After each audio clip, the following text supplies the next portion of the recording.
Hello, Sir Daryl. Kumusta po? Redman Toys Raymond here. So, ito sir, unboxing and testing natin sir, yung unit na order nyo.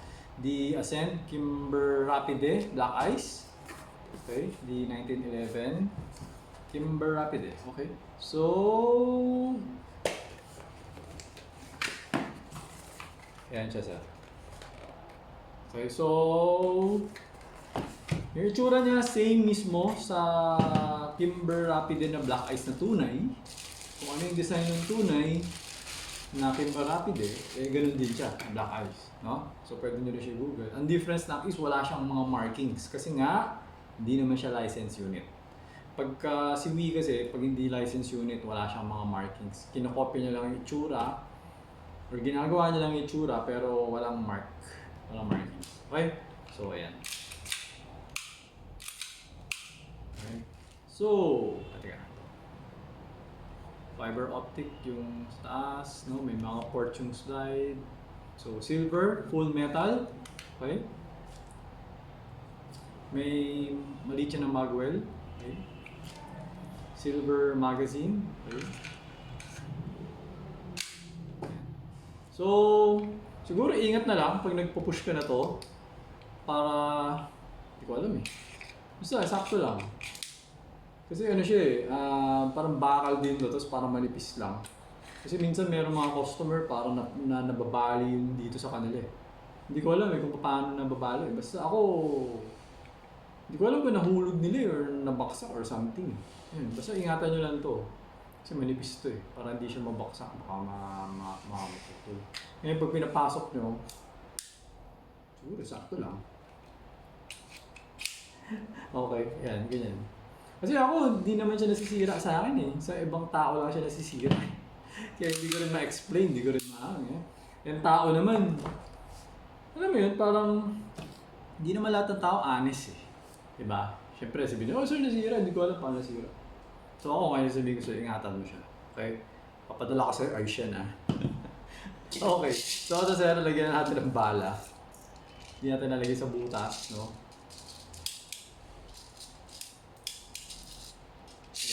Lagyan natin ng ilang ba nalagay natin. Yan. So ito yung single stack. Kasi di ba single stack yung mga 1911? Kay WE single stack talaga. Pag yung mga ibang ano kasi double stack siya eh. Parang nag-alternate eh. So ayun, yun na naman. So nilagyan natin ng 1, 2, 3, 4, 5, 6. Okay. So ito pa pala sasabihin ko, if this is your first time na makahawak kayo ng single stack ni WE, di ba? So ito, kapag hindi mo panapanood yung mga videos natin sa YouTube, ito kasi meron siyang, yan. Ito yung BB follower niya. Yan, di ba? So ito, actually pwede yung mag-lock dito sa ilalim. Yan, for example, ganyan. Ilalock natin. Yan. Yan, nag-lock siya dyan. Pero, hindi kaya masyadong, nahulog. Hindi kaya masyadong ginagamit. Kasi nga, parang, takot din ako kasi baka mamaya biglang tumulas. Parang gano'n. Kaya hindi ko rin masyado. Talaga ako, hinahawakan ko talaga ng kuko ko. Tapos, nilalagay ko yung daliri ko dito sa may part na to. Yan dito. Para mapigilan siya. Kasi, kapag for example, walang bala yan, tapos ito hinila mo to ng pagganon, tapos nabitawan mo yan, di ba, edi papalo ngayon yung follower dito sa taas.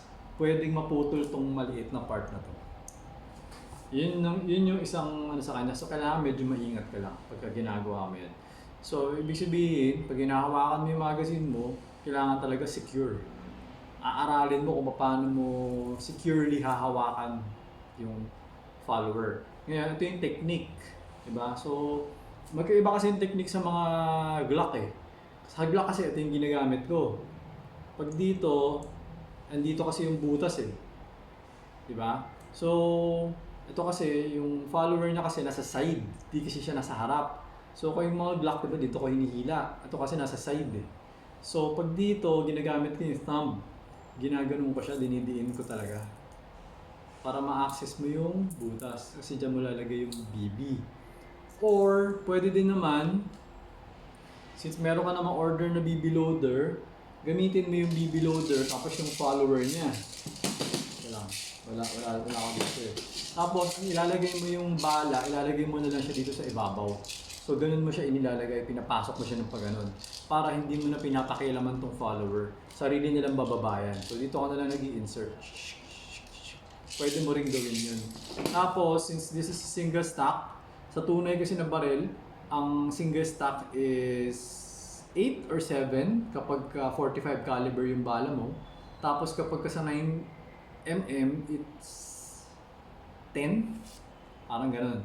So, kung maglalagay ka ng bala, lagyan mo 10 lang, mga maximum. Ganyan. Okay? So, yun. So, nilagyan ko na ulit ng 6. Tapos, to, lagyan natin ng gas. Okay? Kasi nga, ang isa rin sa mga reason kung bakit hindi maganda lagyan ng maraming bala to, kasi nga, manipis lang tong magazine na to eh.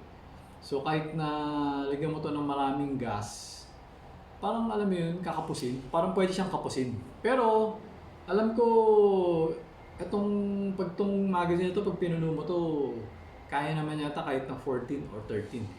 Kaya naman. Pero gawin mo na lang 10 lang. Or gusto mo 8 lang. Kasi single stack to eh. Gets? Okay. So, ayan. Buksan natin yung chrono. Okay, so ayan, trigger finger out. Make sure that the muzzle is always pointed at the safe direction. Always be mindful where the muzzle is pointed. Okay? Ayan. So, ayan na. Ganyan lang. Okay, pasok natin. Okay, kakasan na natin. Ayan, so, ayan yung BB. Ayan.